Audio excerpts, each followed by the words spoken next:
ராமநாதபுரம் மாவட்டம் பரமக்குடி ஆயிர வைசிய மேல்நிலைப் பள்ளியில் மாணவிகளும் ஆசிரியைகளும் இணைந்து சமத்துவ பொங்கல் விழாவை உற்சாகமாக கொண்டாடினர்.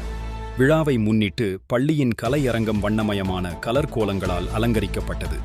புதுப்பானையில் மஞ்சள் கொத்து கட்டி கரும்பு மாவிலை தோரணங்கள் அமைக்கப்பட்டு பாரம்பரிய முறையில் பொங்கல் தயாரிக்கப்பட்டது. பொங்கல் பால் பொங்கிய தருணத்தில் பொங்கலோ பொங்கல் என்ற குலவைச் சத்தம் முழங்க விழா மகிழ்ச்சியுடன் களைகட்டியது. இதனைத் தொடர்ந்து மாணவிகளும் ஆசிரியைகளும் வட்டமாக கும்மியாட்டமாடி உற்சாகமாக பங்கேற்றனர். பின்னர் பொங்கல் படையலிட்டு சிறப்பு பூஜைகள் நடத்தப்பட்டு அனைவருக்கும் பொங்கல் பிரசாதம் வழங்கப்பட்டது. சமத்துவம், பாரம்பரியம் மற்றும் ஒற்றுமையை எடுத்துக்காட்டும் வகையில் நடைபெற்ற இந்த சமத்துவ பொங்கல் விழா பள்ளி வளாகம் முழுவதும் மகிழ்ச்சியும் பண்டிகை உற்சாகமும் நிறைந்த சூழலை உருவாக்கியது.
Thank you.